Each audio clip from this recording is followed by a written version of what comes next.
I thought this was going to be the shit to bed match, but actually, it was fine.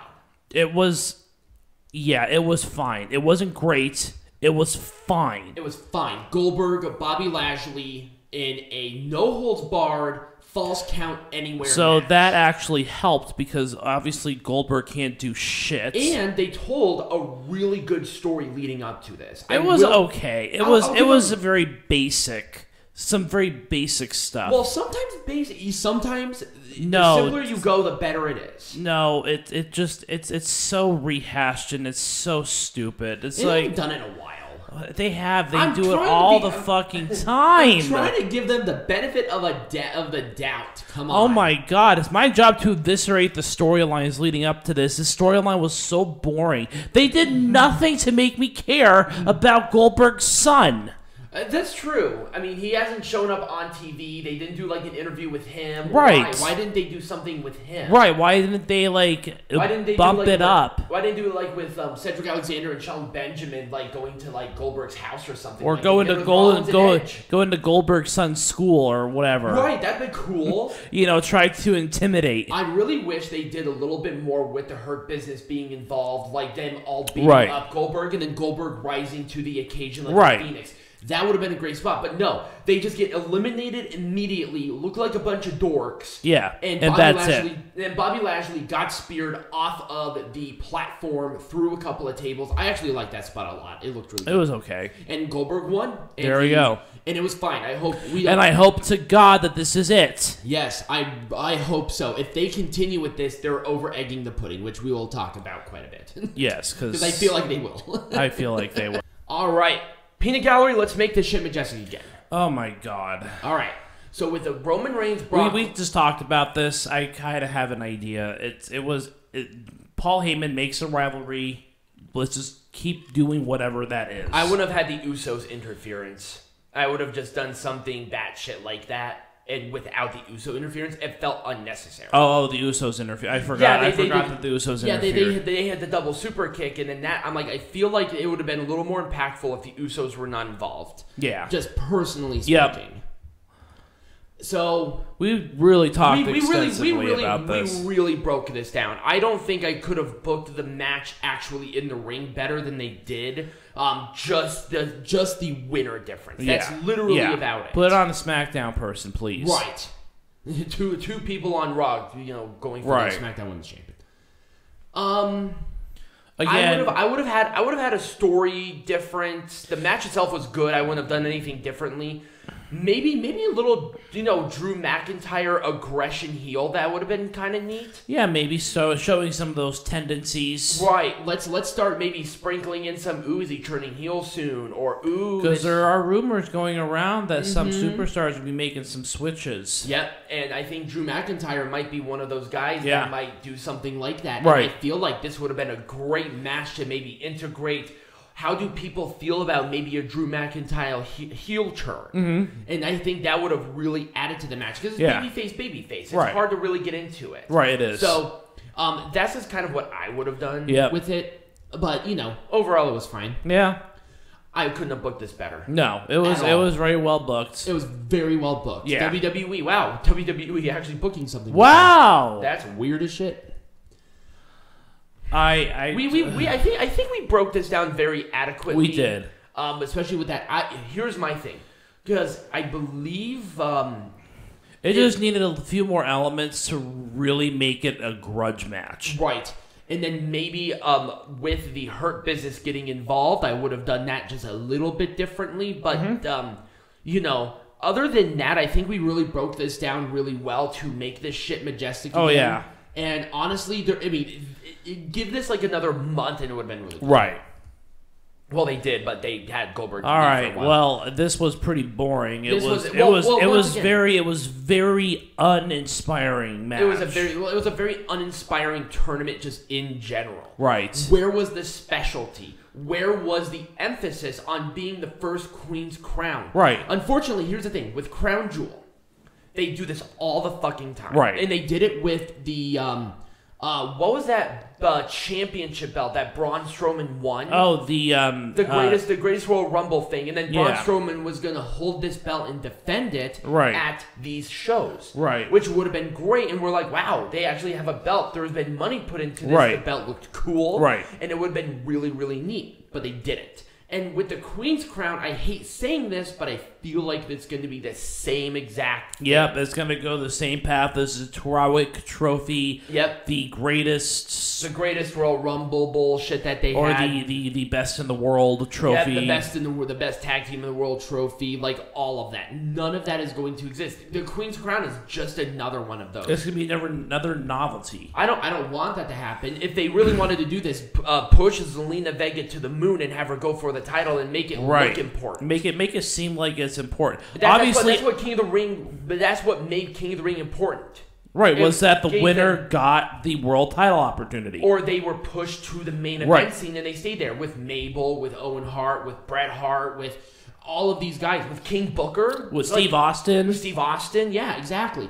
They were pushed, and if they are going to do this right, it's the first one, so I'm going to give them the benefit of the doubt here. But I feel like it's going to go. Knowing WWE's stupid fucking track record, that's what's going to happen. Yeah, it's gonna go over like a wet fart in church. I would book Zelina Vega as the crazy queen and just have her run roughshod, with like a little entourage of people. Right. And that would be cool. That would make that feel make important. her win a fucking title too. Yeah, make her win the SmackDown. Because it would be nothing if that didn't happen. Right. It wouldn't amount to anything. Exactly.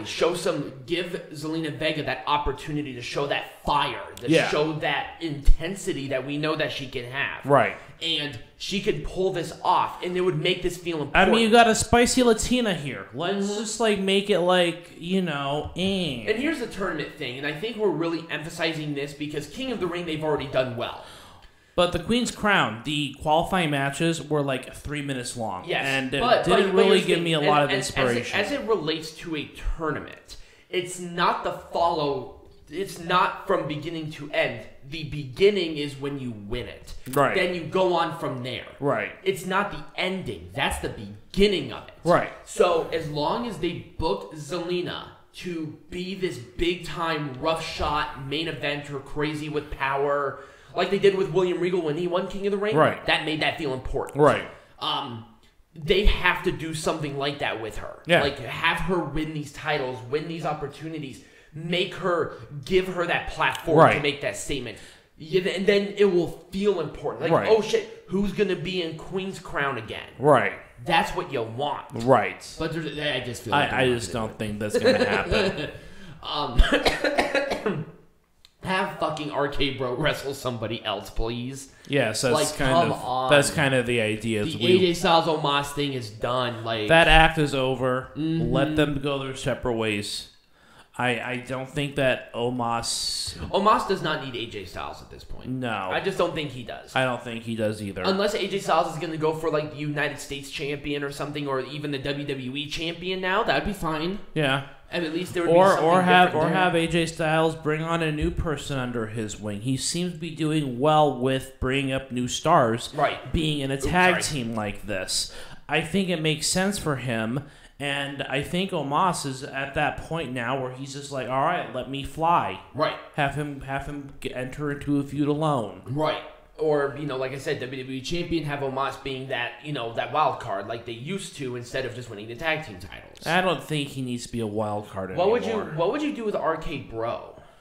Do you have anything, at least as of right now, RK Bro? I think that their next opponents need to be Alpha Academy, and here's why: is because that's another group of 2 singles stars who just need to find their way.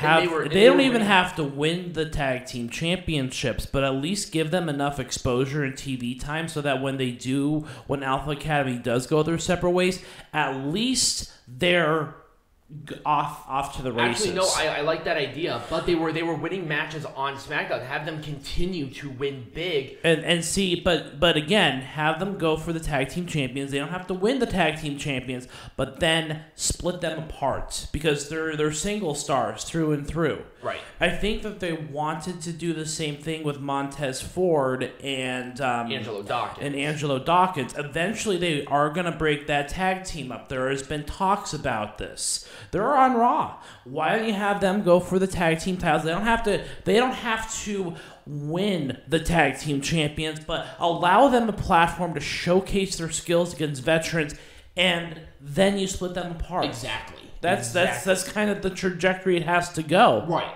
Otherwise, AJ Styles and Omos are going to be stuck in tag team limbo forever. Right. I don't want that. I want Omos and AJ Styles to do their own things. Right. That's it. Right.